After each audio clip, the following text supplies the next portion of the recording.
Bienvenidos a esta edición especial de Detrás de la Noticia en RT. Soy Eva Gollinger. Aquí estamos en la sede de Naciones Unidas en la ciudad de Nueva York. Tenemos el honor de contar con nosotros hoy en el programa al presidente del Ecuador, Lenín Moreno. Muchas gracias, presidente, por acompañarnos. A ti, un saludo a RT. Bueno, presidente, su estreno aquí en Naciones Unidas, la Asamblea General, por lo menos como jefe de Estado, porque aquí has estado mucho, sí, ha sido veces, sí, como una segunda casa, me imagino, durante varios años. Este año se han presentado muchos temas muy fuertes. Bueno, todos los años hay, pero en particular tenemos un aumento en cuanto a las tensiones en el mundo de guerra, toda la situación con Corea del Norte. Tenemos eventos climáticos que van ya en escala, ¿no? Catastróficas. ¿Cuál ha sido la agenda principal del Ecuador este año? El tema, por ejemplo, de la lucha contra los paraísos fiscales. ¿Es un tema que ha sido central en su visita? Sí. Bueno, como tú conoces, Eva, el tema central propuesto por el señor presidente de la Asamblea General ha sido el ser humano, la persona, la paz tan necesaria para el desarrollo sostenible, el cuidado del planeta y, por supuesto, una vida digna para los seres humanos. Nosotros hemos expuesto ante Naciones Unidas nuestro plan, un plan al que hemos denominado toda una vida porque pensamos que un gobierno y un país responsable y corresponsables también de su desarrollo debe incluir el cuidado de las personas durante toda la vida, desde el mismo momento de la concepción hasta que se termina su vida, hasta que Dios decida cerrar los ojos. Hemos hablado del tema también de los paraísos fiscales para que se aplique aquello que tanto lo hemos recalcado, que los paraísos fiscales no son sino el mecanismo por el cual dineros mal habidos se esconden en ellos, provocando graves daños a las economías de los países, porque generalmente vienen o de la evasión tributaria o vienen de los actos de corrupción. Y en Ecuador, hace algunos meses, se aprobó, en la primera vuelta electoral, se aprobó aquella reforma que propuso el presidente de la República, Rafael Correa, para que los funcionarios públicos y quienes aspiren a ser funcionarios públicos no puedan tener capitales en paraísos fiscales. Pensamos que esos dineros, independientemente que sean bien habidos, estarían mejor en Ecuador, ayudando a nuestro desarrollo y no ayudando a otros países. ¿Has visto mucho apoyo para esa iniciativa aquí en Naciones Unidas, en la región latinoamericana, donde hay fuertes luchas contra la corrupción? Sí, bastante apoyo. No olvidemos, vuelvo a recalcar, que ese dinero, además de provocarnos un enorme daño, aquel dinero que es obtenido ilegalmente mediante la evasión tributaria o mediante los actos de corrupción, independientemente de que sea bien habido, recuerdo, nos daría mucho bien. Nos hace falta mucho dinero, mucho capital, muchas inversiones para poder sacar adelante nuestro desarrollo. ¿Cuál ha sido la postura del Ecuador frente a este incremento en tensiones entre Estados Unidos y Corea del Norte, que estamos escuchando una retórica de guerra? Sí, hemos acudido a firmar el compromiso para la no proliferación de armas nucleares. Pensamos que son actos irresponsables este tipo de confrontaciones. Siempre se debe apelar al diálogo para resolver estos problemas. No estamos de acuerdo con la eliminación de ningún país, de ningún ser humano. La muerte de un ser humano debería afectarnos a todos. Creo que es importante recordarles a estos líderes mundiales la frase de Terencio que dice que nada de lo que es humano nos es ajeno. La muerte de un ser humano nos afecta a todos. E inclusive Ernest Hemingway en Por quien doblan las campanas reproduce un poema de John Donne en el que dice: por eso no preguntes por quién doblan las campanas, están doblando por ti. Cada ser humano es responsabilidad de todos. Ahora, el nuevo mandatario estadounidense Donald Trump también en su discurso ante la Asamblea General de Naciones Unidas, además de hacer referencia a Corea del Norte, a Irán, Siria, hizo referencia a Venezuela. Primera vez que un presidente estadounidense frente a la comunidad mundial aquí en la sede de Naciones Unidas en su discurso anual, pues menciona a Venezuela en todos estos años como, bueno, con un discurso agresivo. Obviamente Venezuela vive momentos difíciles, ha tenido consecuencias a nivel regional. ¿Cuál ha sido la postura del Ecuador frente a la situación en Venezuela? ¿Se ofrecen para el diálogo entre el gobierno y la oposición? ¿Cómo ha sido ese impacto del conflicto en Venezuela en América Latina? Naciones Unidas, al igual que es la OEA, lo es la UNASUR, lo es la CELAC, deben ser los espacios en los cuales se converse, se dialogue acerca de los temas de la democracia en cada uno de los países. Sin embargo, el momento de referirse específicamente a algo creo que es un desatino.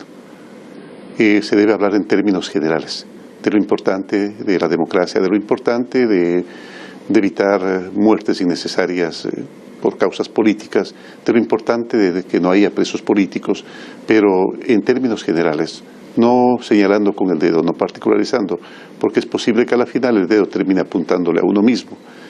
Con respecto a la situación de Venezuela, usted conoce cuál es la posición del Ecuador. Ustedes conocen cuál es la posición de Ecuador. Ecuador ha manifestado que no debe haber injerencia, que cada país tiene derecho a encontrar su vía, a encontrar su camino, a practicar el derecho de la autodeterminación, sin que exista la posibilidad siquiera de que otros países invadan su suelo. Vuelvo a recalcar, cada país debe encontrar su propia vía, su propio sendero, su propio camino. No debe haber al respecto muchísima preocupación si es que, por ejemplo, este momento han iniciado ya temas de diálogo. Inclusive México y Chile han invitado para que Ecuador participe en estos diálogos que se inician en la República Dominicana. Ecuador siempre estará atento, siempre estará presto a dar toda su ayuda, al igual que lo hemos hecho en las conversaciones, lo estamos haciendo en las conversaciones del gobierno colombiano con el Ejército de Liberación Nacional, pues estaremos prestos a dar nuestro contingente, nuestra ayuda. Creemos que el diálogo siempre es el mejor mecanismo para encontrar solución a problemas álgidos como los que vive Venezuela. En estos años Ecuador se ha convertido como en el seno de la integración latinoamericana, con la sede de la UNASUR allá en las afueras de Quito. Ha sido también una parte integral de la CELAC, miembro de la ALBA también durante ya una década o casi. Sin embargo, hay cambios en la región. Hemos visto muchas tensiones entre algunos países, palabras fuertes, rupturas en relaciones. ¿Sigue avanzando la integración latinoamericana? ¿Cuál es la postura en este momento de esta nueva gestión presidencial en Ecuador frente a la integración latinoamericana? Bueno, claro que sí. Nuestra postura es refrescar permanentemente nuestras relaciones internacionales. Ecuador es amigo de todo el mundo. Por supuesto, privilegia cada una de sus acciones conforme a las afinidades que existan en temas ideológicos o en temas económicos o sociales. Con respecto a Latinoamérica, pues pensamos nosotros que UNASUR es el espacio más adecuado, más idóneo para que se solucionen los conflictos. Algo de dificultad ha habido en nombrar al secretario general de UNASUR para este periodo. Vamos ya 6 meses sin el secretario general. Argentina ha presentado un candidato que es un candidato idóneo. Sin embargo, pues no ha habido la aceptación por parte de otros países. Esperamos que eso se solucione pronto y que podamos nuevamente arrancar con este espacio tan importante de diálogo y de consenso y de obtención de consensos que es UNASUR. Ahora, en Ecuador, ya creo que está el comienzo de su gestión, los primeros 100 días, pues ha habido muchos avances. algunas continuaciones, o sea, políticas que siguen continuados, de la gestión anterior del presidente Rafael Correa. Sin embargo, hay tensiones públicas que se han dado a conocer a través de redes sociales y otros medios de comunicación. Sí. ¿Cómo evalúas, primero, estos primeros meses de gestión presidencial? Y segundo, ¿su gestión continúa la revolución ciudadana en Ecuador? Sí, claro que sí. Es la opción que triunfó en las elecciones. Continuar con la revolución ciudadana. Continuar con la revolución ciudadana. Revolución siempre es una instancia dialéctica que permite tomar de lo anterior todo lo bueno, hacer un análisis dialéctico y, por supuesto, rechazar lo que se ha hecho mal y componer aquellas cosas que todavía no se hicieron bien o faltan todavía por complementar. En estos meses, bueno, yo no soy amigo de los convencionalismos de los típicos 100 días. Nosotros desde el primer día iniciamos nuestro accionar mediante primero el llamado al diálogo. Pensamos que el Ecuador quedó bastante fraccionado, bastante polarizado y que era importante encontrar puntos de consenso. Y el mejor mecanismo para encontrar puntos de consenso es abrir mesas de diálogo en cada uno de los temas. Yo manifesté, apenas llegué a Ecuador, que venía con la mano extendida para que sea tomada por todas aquellas personas que estén dispuestas a dialogar, a conversar acerca de los grandes objetivos nacionales. Definidos el paraguas de los grandes objetivos nacionales, es fácil desagregar los elementos que lo componen y es fácil ponerse de acuerdo. Eso lo iniciamos desde el primer momento, pero también nuestro accionar para llevar a efecto aquello que habíamos ofrecido en campaña, el plan Toda una Vida. El plan Toda una Vida incluye, por ejemplo, casa para todos, el dotar de vivienda, porque creemos que es un derecho sustancial, fundamental del ser humano, el tener un techo en el cual vivir sin la preocupación terrible del casero y en más de una ocasión de agiotistas que están sobre las familias y las personas. Esto incluye pues la construcción de 191.000 casas para los más pobres del Ecuador, para aquellos grupos más vulnerables y otros poco más de 100.000 viviendas para aquellas personas que sin estar en espacios vulnerables pues requieren de una vivienda y podrían pagar algo por ellos. Las primeras casas son entregadas sin un solo costo para las personas. Estamos obteniendo ya los terrenos, aplanándolos, poniéndolos en condiciones, dotándolos de servicios básicos, porque no se puede entregar viviendas sin servicios básicos, a no ser pues en los espacios rurales donde se hace un poco más difícil, pero en espacios urbanos hay que entregar viviendas con los servicios básicos. El Casa para Todos, el crédito joven, hemos ampliado el espacio para que los estudiantes universitarios puedan cumplir con su sueño de ser profesionales, etcétera, etcétera. Crédito para la actividad productiva, bonos para las personas de la tercera edad.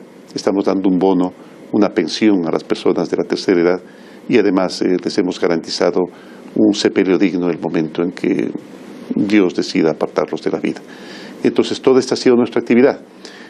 Con respecto al economista Rafael Correa, pues cuando él me visitó en Ginebra y durante 2 horas me pidió, porque yo no quería aceptar la candidatura.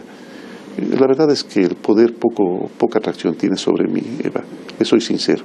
Pero si es que las instancias de la vida, las circunstancias de la vida le colocan a uno en un espacio de poder, tiene que pensar en el único objetivo que debe ser para el que está destinado el poder y la política, el servir a los demás. Durante 2 horas el economista Rafael Correa me pidió que sea su candidato. Me dijo que sin mí existía muy pocas posibilidades de continuar con el proceso de revolución ciudadana. Yo me negué durante 2 horas, sin embargo, ante su insistencia, terminé aceptando la posibilidad. Pero le había manifestado que no necesariamente coincidimos en todo. Le manifesté mis divergencias con respecto a la confrontación, con respecto a la libertad de comunicación, con respecto a la economía misma, y él me dijo que no iba a haber ningún problema, que él se iba a Bélgica y que no iba a decir absolutamente ni una sola palabra, se retiraba de la política, que iba a estar dedicado a su familia, lo cual me alegró, porque durante estos 10 años él me había manifestado que había descuidado a su familia. Y me alegró por la familia, me alegró por él, y me alegró también por por la posibilidad que tenía de ser presidente de la República y tener la libertad de accionar. Esto no ocurrió desde el primer día. Desde el primer día el economista Rafael Correa empezó a mandar twitters completamente ofensivos.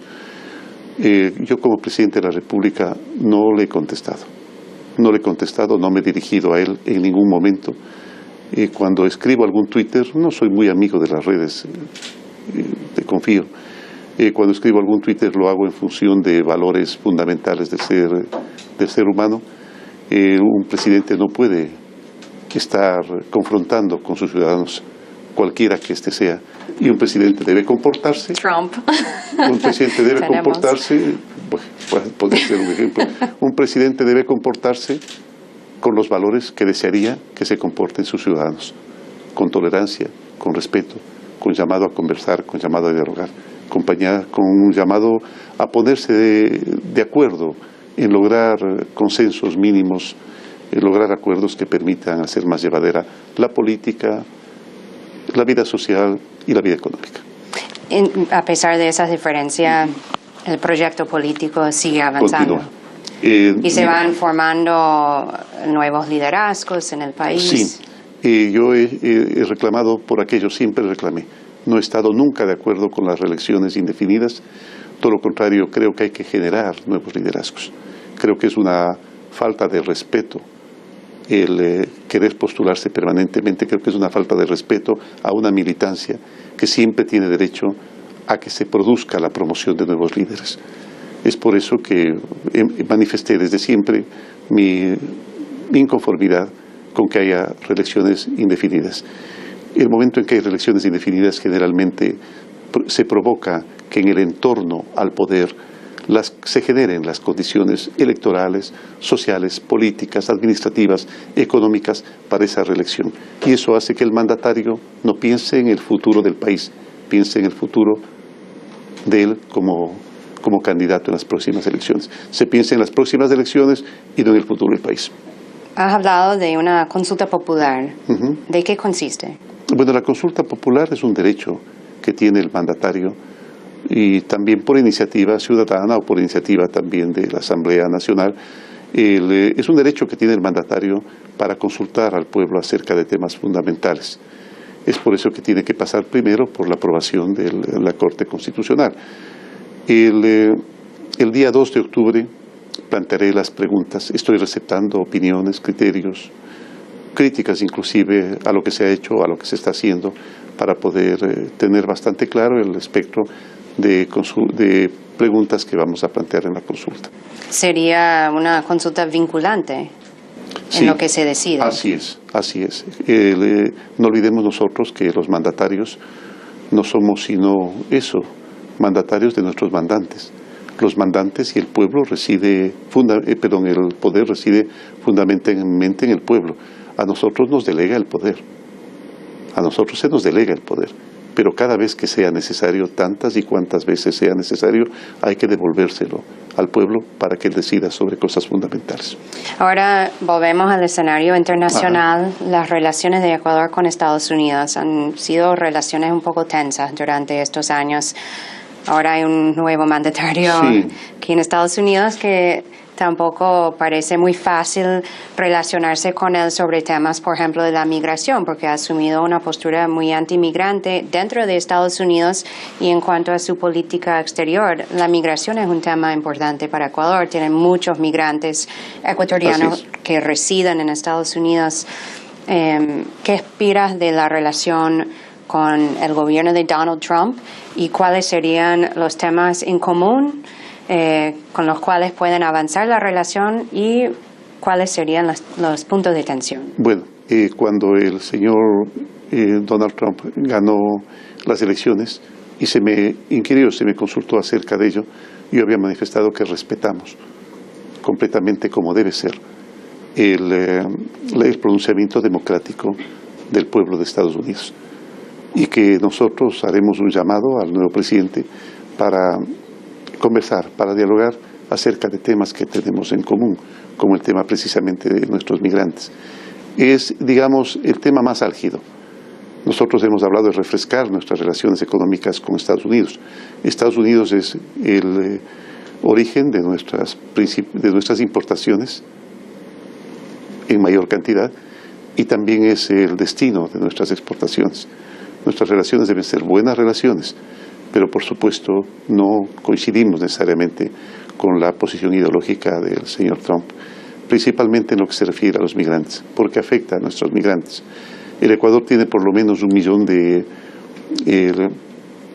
ecuatorianos que emigraron a los Estados Unidos y que han aportado extraordinariamente al desarrollo de este país y de muchos países de otras partes del orbe, incluida Europa, y creemos que sería injusto darles un trato discriminatorio.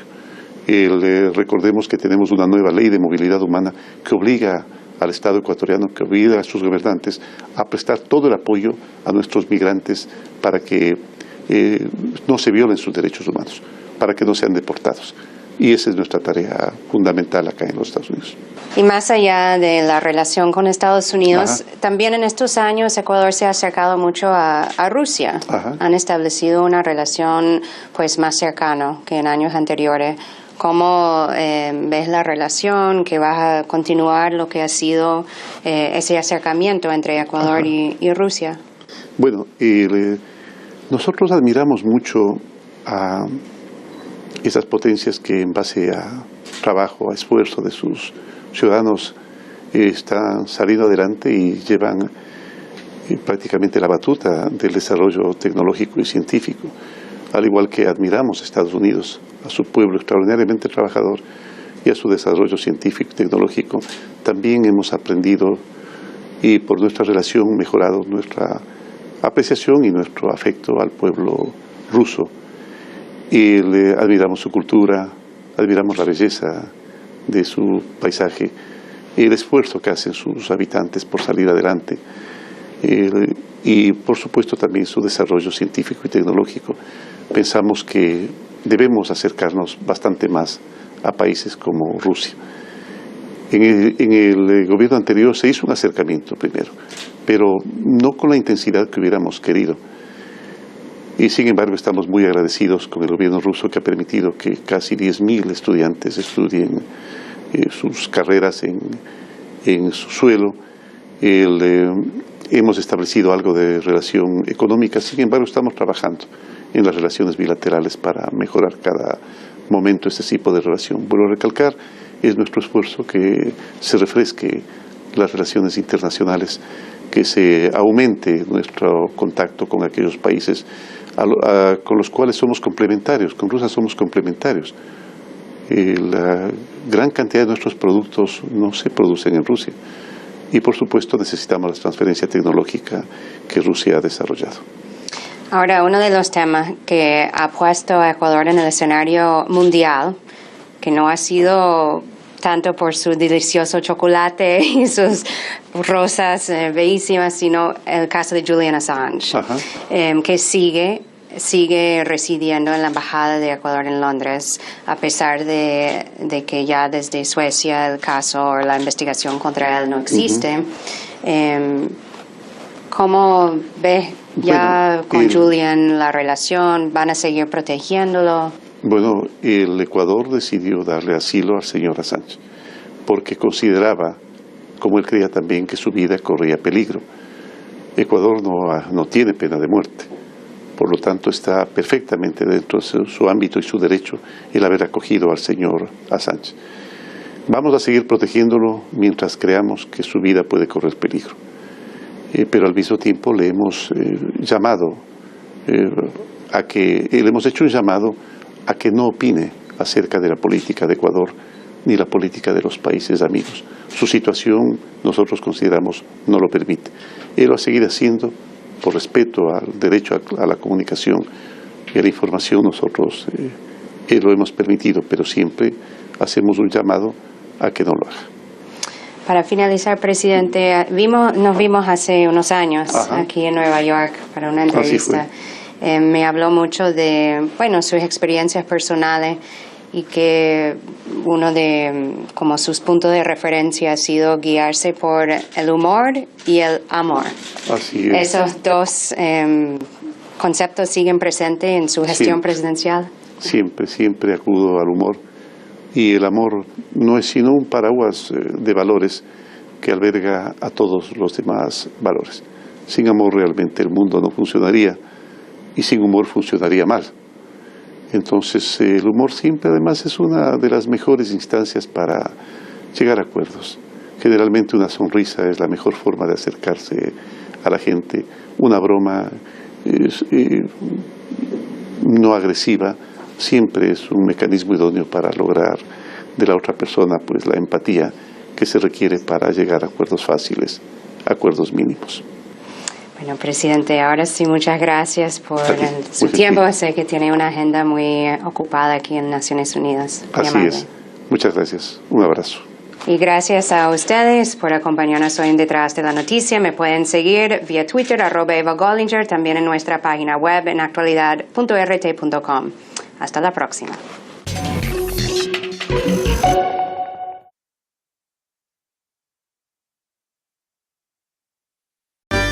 Algunos dicen que es cosa de gringos, que vino con los inmigrantes. Otros dicen que no, que lo trajeron los